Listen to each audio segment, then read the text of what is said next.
Ils sont là depuis le 7 avril 2022 au Centre technique national Koura-Rampova, le Centre technique national de la FECOFA. Ils sont là, de grands coachs du pays sur le banc de l'école. Ils sont là au Centre technique Etienne Dianda, Andy Foutila Magloire, Raoul Chungu, Daoula Lompembe, Marcelo Kadiamba, Laïma Fobé pour ne citer que ceux-là. Ils y seront jusqu'au mardi 12 avril prochain sous la supervision de l'expert instructeur CAF Etienne Sokeng, venu du Cameroun. Maître d'école, Médard Losadou Soubasiloa, directeur technique national de la FECOFA, Joseph Moukeba Moulamba, responsable de la formation à la direction technique nationale de la FECOFA.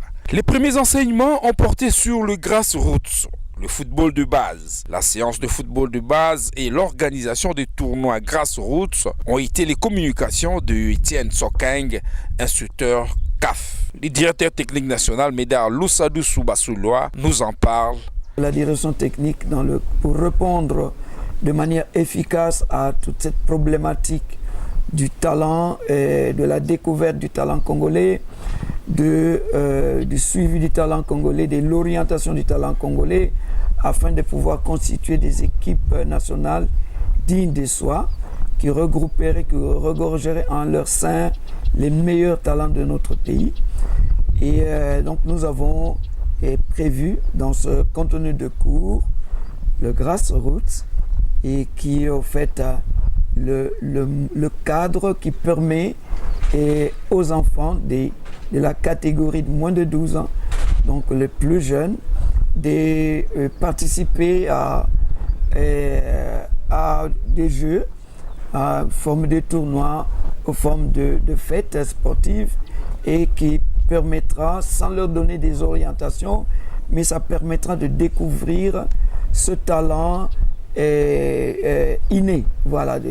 Et puis comme ça, les éducateurs et les bénévoles qui iront faire ce suivi des enfants vont dénicher les meilleurs et les orienter vers les structures organisées pour pouvoir désormais les prendre en charge, et c'est ce que nous allons faire. Et alors, la détection, c'est la suite de grassroots. Dans la détection, on voudrait là de manière spécifique rechercher le vrai talent, le talent qui répond aux besoins de la direction technique nationale pour le compte des équipes nationales. Donc et là, nous voulons aller dénicher dans la tranche d'âge moins de 15 ans à partir de 13 ans et 17 ans pour nous, présentement, pour la direction technique nationale, les meilleurs talents. C'est-à-dire que les joueurs sur qui on peut compter dans l'avenir et qui pourront poursuivre une formation dans le cadre du cursus de formation et jusqu'à atteindre le haut niveau. Parce que pour nous, nous voulons que ceux qui vont être candidats, les jeunes qui vont être candidats aux sélections nationales, moins de 17 ans, des deux versions, donc la version masculine et la version féminine, que ce soit des jeunes qui auraient compéti dans la catégorie de moins de 15 ans. Donc ils auront suivi le niveau préformation. On va automatiser des gestes, perfectionner des gestes avant d'accéder au niveau formation U17 où ils vont apprendre comment gagner au plus haut niveau. Et puis ainsi de suite jusqu'au le moins de 20 ans. Le moins de 20 ans iront le moins de 21 ans, l'équipe olympique, le moins de 21 ans, le moins de 23 ans, et accéder plus tard, donc dans le cadre d'un projet, plus tard à l'équipe nationale senior. Donc en ce moment-là, on aura aidé les jeunes Congolais qui aujourd'hui souffrent de niveau de formation de base, parce qu'on a l'impression que sur le plan tactique, c'est que le monde professionnel dit de nos joueurs, ils sont pétris de talent sur le plan technique parce qu'ils ont un talent inné, mais ils ont des problèmes dans la lecture du jeu. Et cette lecture de jeu, on ne l'acquiert pas. Il faut qu'il y ait cheminement dans l'apprentissage qui part justement depuis le moins de 12 ans, comment se déplacer sur un terrain et où se placer quand on a perdu le ballon, pourquoi doit-on se placer pour qu'on a perdu le ballon, et évolutivement on commence à aller circonscrire dans un cadre précis où tu es défenseur de couloir, tu es défenseur central, tu es milieu de terrain, comment se comporter. Donc c'est cette base qui fait défaut aux joueurs de notre championnat, et c'est ce que nous voulons résoudre de manière efficace pour que nous ayons un championnat de niveau relevé où nous aurons des joueurs réellement compétitifs, capables de répondre tactiquement et aux besoins, aux exigences, disons, du football de compétition de haut niveau. Et sur le plan physique, vous allez voir des joueurs qui sont, même au niveau de la sélection, qui ont du mal, qui ne savent pas courir. Parce qu'ils n'ont pas appris, et ils n'ont pas fait l'éducation de la course. Voilà, même la foulée, il faut savoir la présenter. Donc, c'est le contenu de matière et de ce jour, depuis hier et aujourd'hui.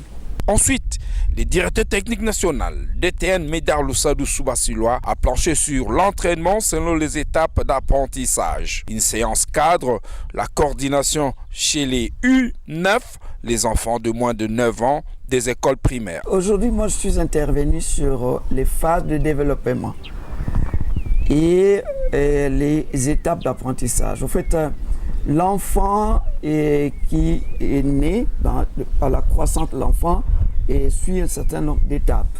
De l'enfance, grande enfance, et puis la prépuberté, la puberté, l'adolescence, avant de devenir adulte.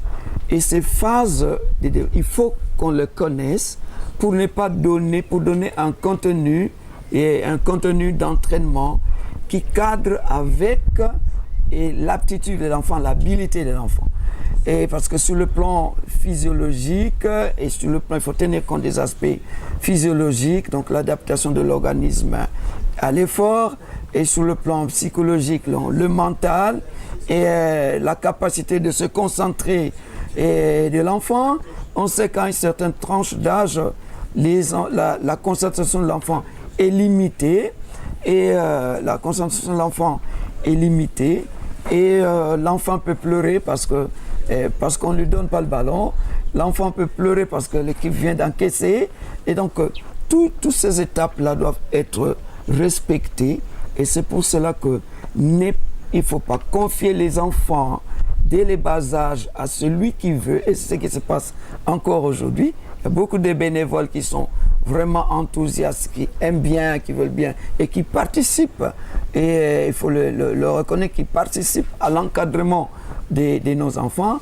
Et maintenant, nous voulons que plutôt qu'ils participent à la formation, à la formation de ces enfants. Et pour cela, on doit leur donner cette matière, qu'on connaisse la tranche de 6 à 8 ans.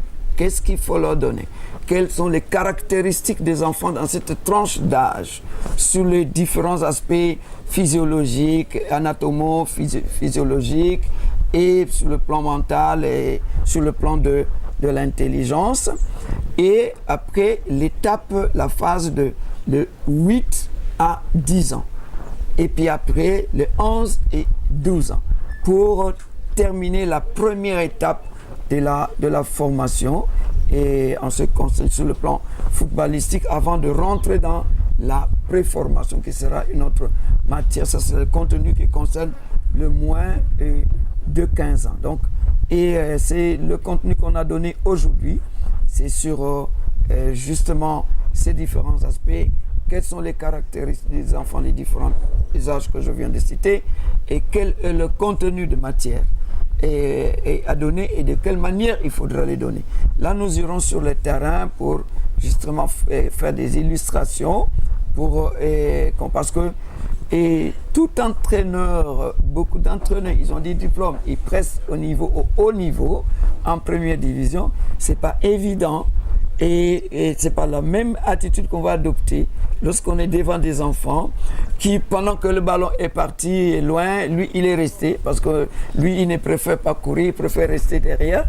Il faut l'encourager, les enfants qui pleurent ou qui se recroquevillent sur eux parce que l'équipe est en train d'encaisser, alors qu'au football, il faut savoir gagner, il faut savoir aussi recevoir des coups et en donner en respectant les règles. Donc, c'est cela la matière d'aujourd'hui.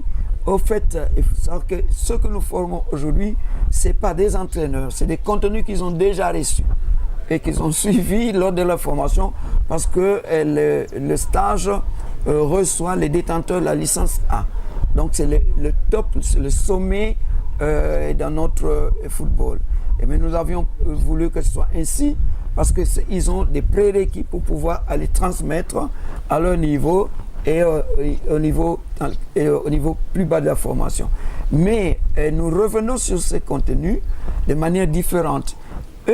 Aujourd'hui, nous voulons nous voulons apprécier s'ils sont capables de transmettre cette même matière qu'ils avaient appris hier en tant qu'instructeur. Parce que n'est pas instructeur, n'est pas entraîneur, il ne faut pas seulement être entraîneur pour être instructeur. Mais un instructeur, c'est un entraîneur, mais qui a des aptitudes de transmettre, d'enseigner. Ensuite, le directeur technique national a procédé à la distribution des MSP, entendez par là les mises en situation pédagogique pour les derniers jours de stage pour les candidats, instructeurs fédéraux, directeurs techniques provinciaux et conseillers techniques provinciaux. Les MSP, les mises en situation pédagogique, c'est question de lier les théories à la pratique sur terrain pour les candidats, instructeurs fédéraux, directeurs techniques et conseillers techniques provinciaux, comme on l'a dit. Au cours de la formation, nous donnons des enseignements, nous donnons des travaux dirigés. Bon, ça s'est passé ce matin avec l'instructeur et l'expert CAF, il a donné des travaux dirigés.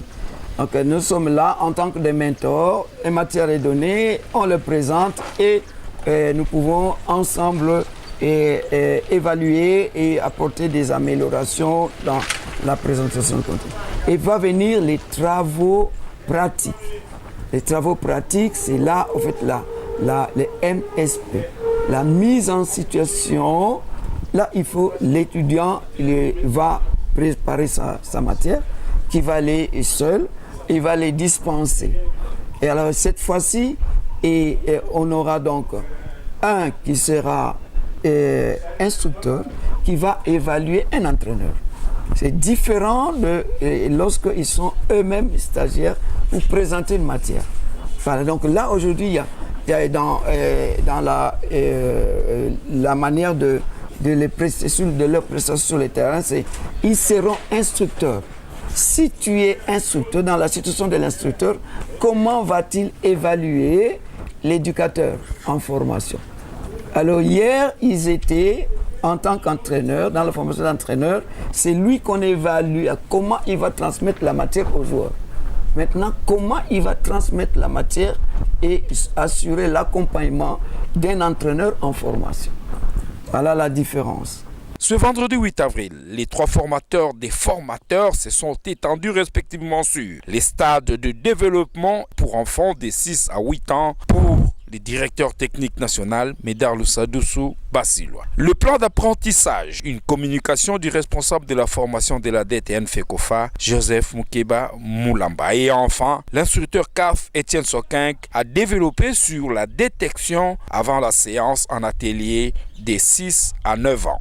La finalité première de cette formation des instructeurs fédéraux, directeurs techniques provinciaux et conseillers techniques provinciaux, le directeur technique national Médard Loussadoussou Basilois nous en parle. Nous avons prévu d'organiser un stage de formation avec une double motivation. Nous avons les instructeurs fédéraux qui viennent compléter leur formation après avoir suivi 2 premiers modules.